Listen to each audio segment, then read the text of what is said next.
Sometimes it feels like sci-fi dystopia books are as played out as dead Disney moms, so it takes a lot for one to stand out.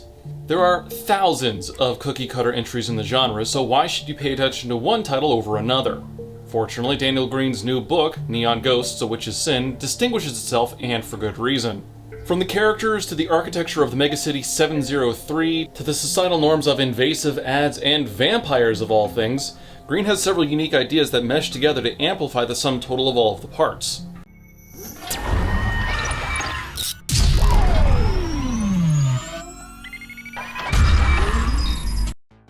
The story follows Taya Mimt. She's an aspiring enforcer, dedicated to running tough jobs that help keep order within the megacity. With only one job left before she's fully certified, she takes a simple missing child case, which very quickly spirals out of control. Soon, Taya is plunged into the underbelly of the city, where only the most destitute live, and she learns about a band of religious zealots who are grabbing power by any means, no matter who they have to crush underfoot to do it. But Taya is just one person fighting a deeply ingrained power struggle. How could she possibly overcome them, or even survive?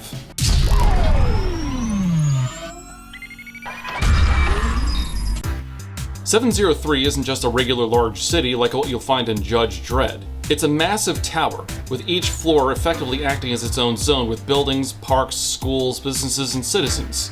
It's certainly possible to travel between floors, but that requires lengthy rides in elevators, trains, or driving along particular corridors. Each floor has its own features and advantages and disadvantages, but Greene wisely only focuses on a few levels, meaning the reader isn't expected to memorize the cultures of 100 different mini-cities inside this megacity. Taya gets to live in a well-off level, comfortable without being lavish. She isn't high enough in the towering city to see real sunlight, as the planet is coated in a dense haze that poisons the outside world. However, she does have to contend with invasive drones that play ads at all hours of the day. Even leaving your bedroom window open for some fresh air is seen as an invitation for a drone to tell you about a new fad drink or a reliable pair of boots. Taya's exasperation with these drones is just what our own would be, and that helps seal a touch of realism to an otherwise fantastical universe. Perhaps the most unique element of the book is the inclusion of vampires, which one character, Oscar, tries to convince Taya is the result of real magic. While vampires, or biters as they are derogatorily called, aren't unheard of in sci-fi stories, they're introduced early in a persuasive and engaging interview from a centuries-old vampire who works to improve the status and rights of vampires in society. But the characters in the scene are so captivating that any reader would struggle to turn away from the page. But the massive world would mean nothing if it didn't have compelling characters to inhabit it.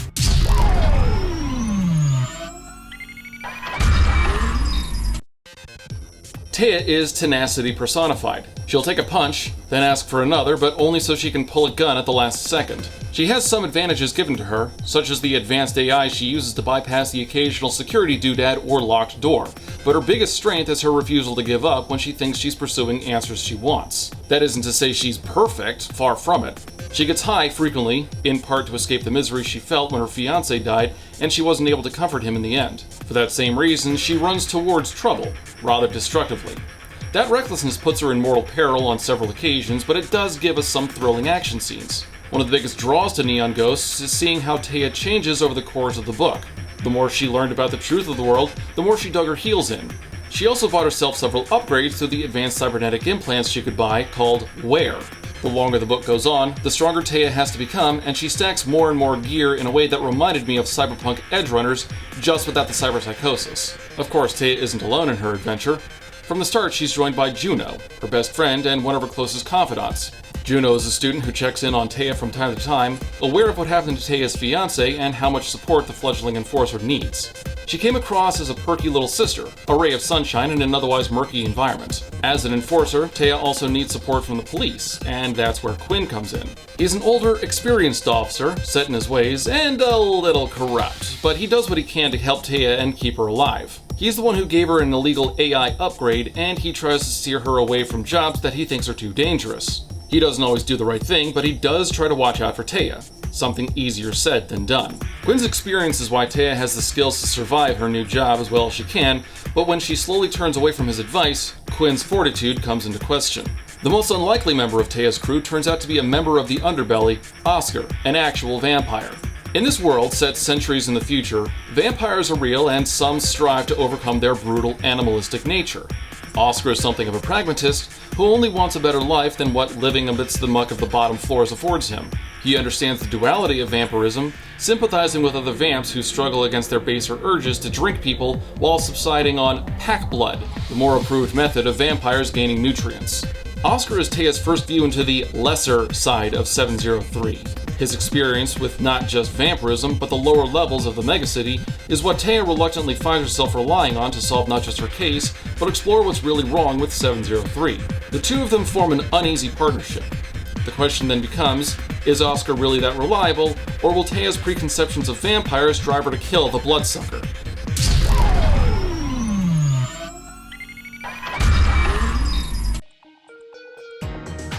I've criticized Greene's writing style before when I reviewed his first novella, Breach of Peace. I called it a novella that wants to be a novel, critiquing Greene's lack of detail in some of his descriptions. I'm very happy to say that his skills have greatly improved. Neon Ghosts reads like the product that the author loved crafting, with rich paths for the characters, a detailed history for the world that leaps from the pages, and little touches, like how the bottom levels of the megacity smells, just to add a little flair of engagement. Part of the fun of the book is just exploring the lavish lifestyle of the upper levels of 703, contrasted with the decadent pits of the lower levels. The world has a degree of realism that I rarely get to experience in escapist literature.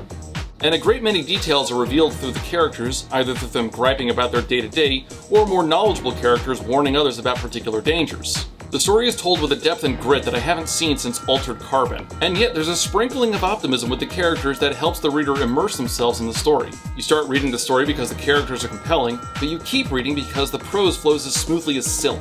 By the end, you're on the edge of your seat as the climax nears, as Taya is pressed up against impossible odds, and you must know how it ends.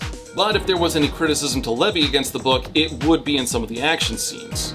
In the climax, I found some of the descriptions a bit rushed. It became difficult to picture precisely what Greene had in mind when crafting certain scenes, and what images I tried to conjure on my own had to be amended because of a detail that was mentioned later in the scene.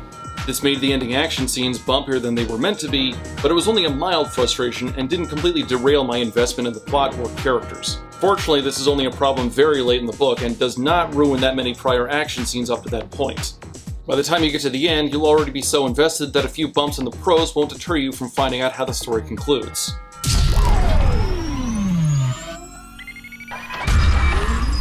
Personally speaking, I struggle to find engagement with a lot of sci-fi books because so many of them are just cynical adventure stories with a futuristic setting.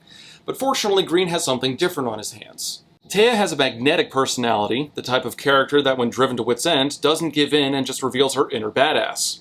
Surrounded by memorable characters and set in an outstanding world, Neon Ghosts is the first entry in what I hope will become a very fulfilling series. I'd have to give Neon Ghosts, A Witch's Sin, an 8 out of 10. Almost a 9, but not quite. Slight issues with the action scenes aside, it was still a very enjoyable read. I'd say I was most impressed by how captivating the world building was. Everything came across naturally, the characters definitely felt like they lived in this environment. It was not detached from the events of the story. And aside from a few action scenes, information was fed to the reader so clearly through the characters' behaviors, through their dialogue, that you couldn't help but get absorbed in learning more about this place. It became so easy to try to dip into the world and understand it, to wonder what it would look like, to try to imagine certain levels of 703 in your head. What you get in Neon Ghosts is a gripping adventure story that makes you wonder if anyone in this world is telling the truth, and I like it when an author is able to set up a situation like that and really get you invested in the answers.